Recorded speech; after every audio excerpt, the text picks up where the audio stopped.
সাহাবা ইবনে সাদ রাদিয়াল্লাহু আনহু তিনি বলেন, এই হাদিসটিকে সালাফরা বলতেন জিবরাইলের নসিহত। যা জিবরিল আলাইহিস সালাম ইলা নবী সাল্লাল্লাহু আলাইহি ওয়াসাল্লাম, একদিন জিবরাইল আমিন আমার কাছে আসলেন।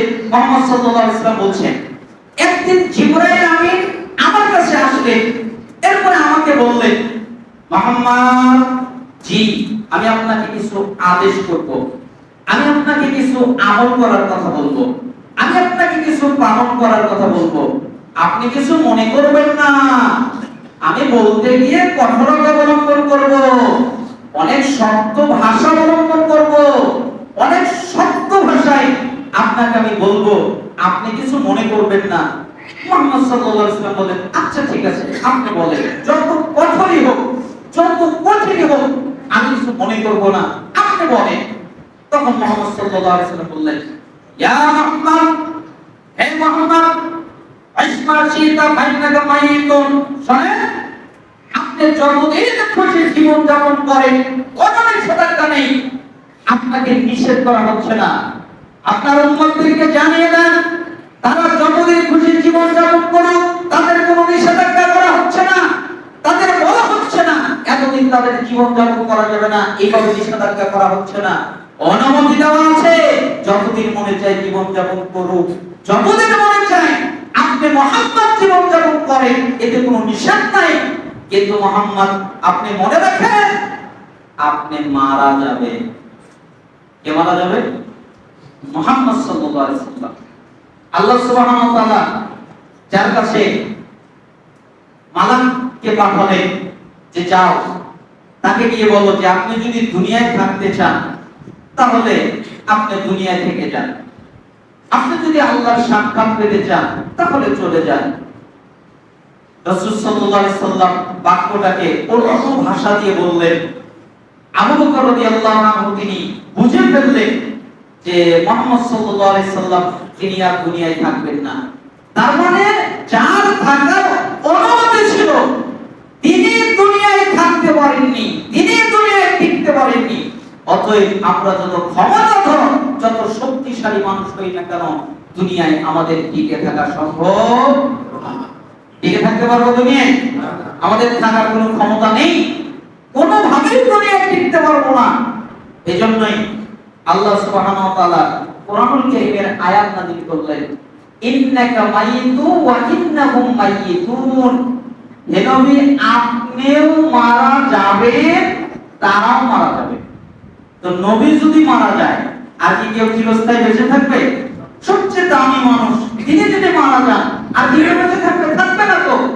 এইজন্য রাসূল সাল্লাল্লাহু আলাইহি ওয়াসাল্লাম আল্লাহ আয়াত নাযিল করে দিলেন যে আপনার উম্মতদেরকে জানিয়ে দেন যে আপনি মারা যাবেন, আপনি যদি মারা যান আমি কি আর কাউকে জীবিত রাখবো? আরে আপনিও মারা যাবেন এবং তারা সকলে যারা আছে তারাও মারা যাবে।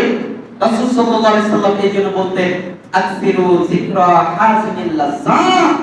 যেই বস্তু স্বাদ নষ্ট করে দেয়, যেই বস্তু আনন্দ নষ্ট করে দেয়, যেই বস্তু উল্লাস নষ্ট করে দেয়, ওই বস্তুর কথা তোমরা বেশি বেশি করে স্মরণ করো। যেই বস্তুকে স্মরণ করলে আনন্দ নষ্ট হয়ে যায়, আল্লাহ নষ্ট হয়ে যায়, উল্লাস নষ্ট হয়ে যায়, ওই বস্তুকে বেশি বেশি করে স্মরণ করো। ইয়ানি মাউত, ওই বস্তুটার নাম হচ্ছে মৃত্যু। তার মানে জিবরাইল আমিন সবচেয়ে জটিল এবং দামি কথা বললেন, মুহাম্মদ, আপনি যতদিন খুশি জীবন যাপন করেন, কোনো নিষেধাজ্ঞা নাই, কিন্তু মনে রাখবেন আপনি মৃত্যুবরণ করবেন, আপনার মৃত্যু হবে। কিসের আপনার এত দাম্পট, কিসের আপনার এত ক্ষমতা? আপনার বাড়ি গাড়ি আছে তাই আপনি দাম্পট দেখান, আপনি ক্ষমতা দেখান। মনে রাখবেন, আজকে যদি আপনি মৃত্যুবরণ করেন, আপনাকে আপনার ঘর থেকে টেনে বের করে ফেলে দিবে, আপনার ঘর থেকে টেনে বের করবে উঠানে, আপনার ঘর থেকে টেনে বের করবে, ক্ষমতা নেই বলার, আমার ঘর থেকে আমাকে টেনে বের করে, এরকম ক্ষমতা আপনার থাকবে না। আপনার মোবাইল, আপনার দামি জিনিসপত্র যা কিছু আছে অন্যজন মালিক হয়ে যাবে, মালিকানা দখল হয়ে যাবে, আপনার চেয়ারটা অন্য কেউ দখল করে নেবে, আপনার বলার ক্ষমতা থাকবে না। আপনার যা কিছু আছে সবকিছু অন্যরা দখল করে নেবে। আপনি একবার বলতে পারবেন না, ইস পানিটা ঠান্ডা বেশি হয়ে গেছে, আর একটু গরম করো। আবার উল্টো বলতে পারবেন না, ইস পানিটা বেশি গরম হয়ে গেছে, আর একটু ঠান্ডা করো। ইস আমার চতুর্দিকে বাতাস লাগছে না, তোমরা চতুর্দিকে দাঁড়িয়ে আছো, মশারি দিয়ে ঢেকে রেখেছো, একটু আমাকে আরাম করে দাও, আমি যেন বাতাস খেতে পারি, আমার শরীরে যেন বাতাস আছে, অক্সিজেন আছে। এই কথা বলার ক্ষমতা আপনার থাকবে না। আপনি বলতে পারবেন না, আজকের মতো দুনিয়া আকাশটা দেখে নেই, আর কোনোদিন দুনিয়া দেখতে পারবো না, এই কথা বলার ক্ষমতা আপনার থাকবে না। যা আপনাকে অক্ষম বানিয়ে দেয়, যা আপনাকে সক্ষম থেকে অক্ষম বানিয়ে দেয়, সেটা হলো মৃত্যু। পৃথিবীর সবচেয়ে দামি বস্তু, সবচেয়ে দামি সত্য কথা, কিতাব হলো সত্য কথা, সেটা হলো মৃত্যু। এই জন্য জিবরাইল আমিন বললেন যে মুহাম্মদ, আপনি যতদিন খুশি জীবন যাপন করেন, কিন্তু মনে রাখেন আপনি মৃত্যুবরণ করবেন। তার মানে আমাদের মনে রাখা হলো, আমরা যা করে বেড়াই না কেন, আমাদেরকে মৃত্যুবরণ করতে হবে। আজকে হলে হবে, না হলে কালকে হবে, না হলে যে কোনো দিন যখন টান আসবে তখন মৃত্যুবরণ করতেই হবে। ইয়া মুহাম্মদ, হে মুহাম্মদ, ওয়া হাবিবনা আবাদা ফাইন্নাকা মাফারিকুহু, আপনি যার সাথে খুশি বন্ধুত্ব করেন, এতে কোনো নিষেধাজ্ঞা নেই। আপনি যে কারোর সাথে বন্ধুত্ব করতে পারেন, আপনাকে নিষেধ করা হচ্ছে না। আপনার বন্ধু যে কেউ হতে পারে, এতে কোনো নিষেধ করা হচ্ছে না। আপনার বন্ধু হতে পারে সম্মানী কোনো ব্যক্তি, আপনার বন্ধু হতে পারে নিম্ন শ্রেণীর কোনো ব্যক্তি, আপনার বন্ধু হতে পারে টাকা পয়সা অর্থ সম্পদ, আপনার বন্ধু হতে পারে বাড়ি গাড়ি বাহন, এগুলো আপনার বন্ধু। দুনিয়ায় যা কিছু আছে এগুলো হতে পারে। আপনি দুনিয়ার সবকিছুকে বন্ধু বানাতে পারেন, এতে কোনো অসুবিধা নেই, এতে কোনো নিষেধাজ্ঞা নেই। কিন্তু মনে রাখেন, যেদিন আপনি মারা যাবেন, আপনাকে একাই কবরে যেতে হবে, আর আপনার বন্ধুকে একাই কবরে যেতে হবে।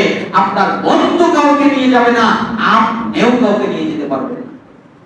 আপনার টাকা আপনি নিয়ে যেতে পারবেন না, আপনার সম্পত্তি আপনি নিয়ে যেতে পারবেন না, আপনার বাড়ি বাহন আপনি নিয়ে যেতে পারবেন না, আপনার আসবাবপত্র আপনি নিয়ে যেতে পারবেন না, আপনি যাকে ভালোবাসেন তাকে নিয়ে যেতে পারবেন না, আপনি যাকে পছন্দ করেন তাকে নিয়ে যেতে পারবেন না, আর কেউ আপনার সাথে যাবেও না। আপনাকে একাই কবরে যেতে হবে, একাই চলে যেতে হবে। অতএব বন্ধুত্বের ক্ষেত্রে সাবধান, আপনি তাকেই বন্ধু বানান যে আপনার সাথে কবরে যায়। একটা জিনিস মানুষের সাথে কবরে যায়, সেটা হলো নেক আমল, তাই না? নেক আমল, নেক আমলের ক্ষেত্রে একটা আকৃতি আছে। এখন আমরা আকৃতি দেখতে পাচ্ছি না, নেক আমলের আকৃতি এখন দুনিয়ায় দেখা যাচ্ছে না, কিন্তু যখন আপনি মারা যাবেন তখন নেক আমলের আকৃতি আপনি দেখতে পাবেন, বদ আমলের আকৃতি আপনি দেখতে পাবেন। ওই যে হাদিসটা মনে পড়ে গেল, কে তুমি? তোমাকে দেখে এত দুর্গন্ধ পাচ্ছে, তোমার গা দিয়ে এত দুর্গন্ধ, তুমি এত দুর্বল, তুমি এত বৃদ্ধ, তুমি আমার কি উপকার করবে? কে তুমি? তখন সেই বৃদ্ধাটা বলবে, আমি তোমার বদ আমল। দেখে আপনার অন্তরটা খারাপ হয়ে যাবে। আর কে তুমি? এত সুন্দর তোমার চেহারা চাঁদের মতো উজ্জ্বল করছে, তোমার তো গায়ে অনেক শক্তি, তোমার গা থেকে সুন্দর ঘ্রাণ বের হচ্ছে, এত সুন্দর সুঘ্রাণ আর কোনোদিন পাইনি। কে তুমি গো? আমি বললাম তোমার নেক আমল। তার মানে নেক আমলকে দেখা যাবে, বদ আমলকে দেখা যাবে কখন? মৃত্যুর পরে। এই জন্য সালাফরা বলতেন, যদি কেউ বন্ধু বানায় তাহলে যেন নেক আমলকে বন্ধু বানায়। কেন? নেক আমল তার সাথে কবরে যাবে। নেক আমল কবরে যাবে না? যাবে না? কবরে যাবে। এই জন্য বন্ধু বানালে নেক আমলকে বন্ধু বানাতে হবে। ইয়া মুহাম্মদ, হে মুহাম্মদ, ওয়া আমার মাশিতা ফাইন্নাকা মাজিসিয়ুম বিহি, আপনি যা খুশি কাজ করেন, কোনো নিষেধাজ্ঞা নাই। তার মানে যে কোনো কাজ করতে পারে। আপনার উম্মতদেরকেও বলে দেন, যে কোনো কাজ করতে পারে। কেন? স্বাধীনতা আছে।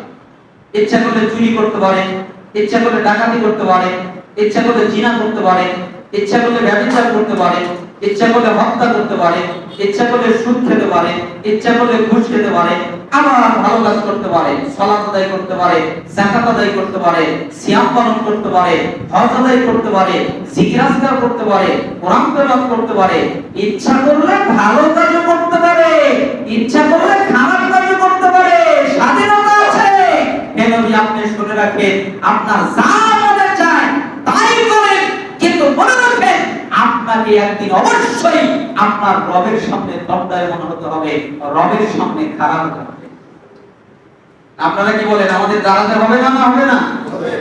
এজন্য রাসূল সাল্লাল্লাহু আলাইহি সাল্লামের সাহাবীদের মধ্যে কিছু সাহাবায়ে কেরাম তারা হাদিস বর্ণনা করতে গিয়ে গড়িয়ে পড়তে, এমনকি একজন সাহাবী তিনি বলছেন যে ইবনে মাসউদ রাদিয়াল্লাহু আনহু জবান দিয়ে বের হওয়া হাদিসটা বর্ণনা করতে আমার ভয় লাগে। যদি এলেম কবুল করার ক্ষতি আমার না থাকতো তাহলে অবশ্যই আমি সেটা বর্ণনা করতাম না, আমার খুব ভয় লাগে। কি হাদিস? তিনি বলেন, ইবনে মাসউদ রাদিয়াল্লাহু আনহু বলেন, লা তাসুলু কদমা ইবনে আদম ইয়াওমাল কিয়ামা হাত্তা ইসলাম খামসিন আন উমরি ফিমা আল্লাহু ওয়া আন শাবাবিহি ফিমা আল্লাহু ওয়া আন মালিহি মিন আইনি ইকতাসাবাহু ওয়া ফিমা আনফাকাহু ওয়া মাযা আমিলা ফিমা আলিমা।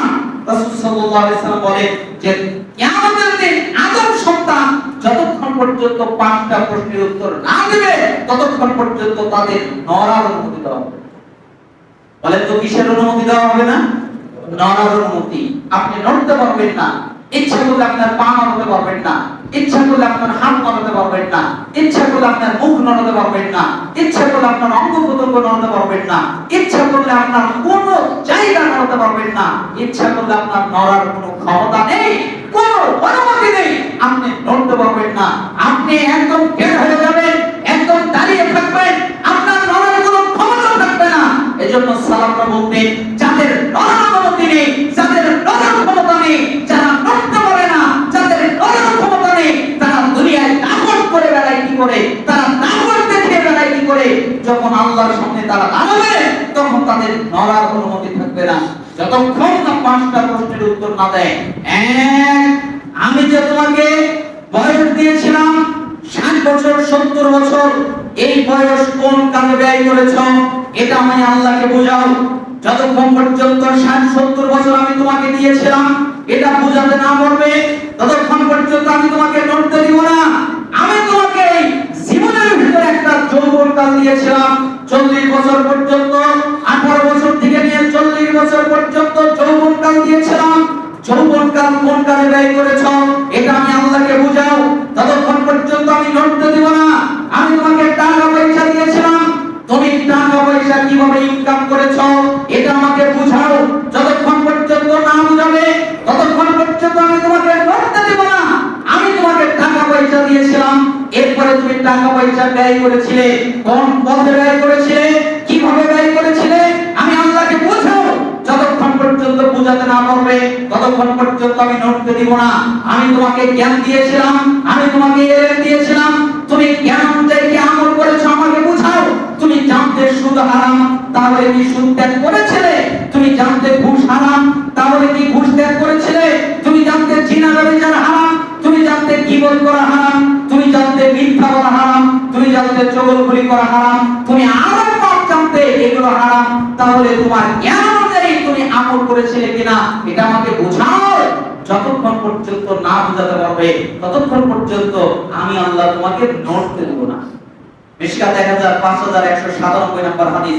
তার মানে আপনার নড়ার অনুমতি নাই, নড়ার ক্ষমতা নাই, যতক্ষণ পর্যন্ত আল্লাহকে 5টা জিনিস বুঝিয়ে না দিবেন ততক্ষণ পর্যন্ত নড়ার অনুমতি নাই। তাহলে কিসের এত? এজন্য আপনি যা করেন হিসাব করে করেন, মনে রাখবেন আপনাকে আল্লাহর সামনে দাঁড়াতে হবে। জিবরাইল আমিন বললেন, ইয়া মুহাম্মদ, উপদেশ এখনো শেষ হয় নাই। শারাফুল মুমিন কিয়ামুল লাইল ওয়া ইজ্জু ইস্তিগনাউ আনিন নাস। আপনি কি জানেন মুমিনের সম্মান কিসে? এটা কি জানেন যে মুমিনের সম্মান কিসের মধ্যে আছে? এটা কি জানেন?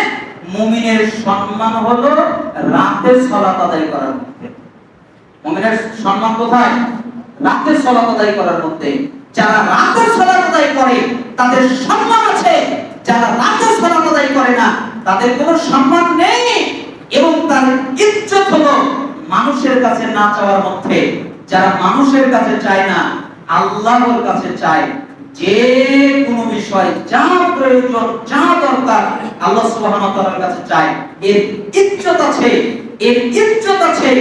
আর যে রাতে সালাত আদায় করে এর সম্মান আছে। জিবরাইল আমিন রাসূল সাল্লাল্লাহু আলাইহি সাল্লামকে 5টি কথা বললেন। এক, যতদিন খুশি আপনি জীবন যাপন করেন, কিন্তু আপনি মৃত্যুবরণ করবেন। 2, যার সাথে খুশি আপনি বন্ধুত্ব করেন, কিন্তু আপনি তাকে রেখে চলে যাবেন, সেও আপনাকে রেখে চলে যাবে। 3, যা খুশি কাজ করেন, কিন্তু মনে রাখেন আপনাকে একদিন অবশ্যই আপনার প্রতিপালকের সামনে দাঁড়াতে হবে। আপনি কি সম্মান চান? তাহলে রাতে সালাত আদায় করেন, আল্লাহ তাআলা আপনাকে সম্মান দান করবেন। আপনি কি ইজ্জত চান? তাহলে মানুষের কাছে কিছু চাইবেন না, তাহলে আল্লাহ সুবহানাহু ওয়া তাআলা আপনাকে ইজ্জত দান করবেন। আল্লাহ তাআলা আমাদেরকে এই হাদিসগুলো বুঝে আমল করার তৌফিক দান করুন।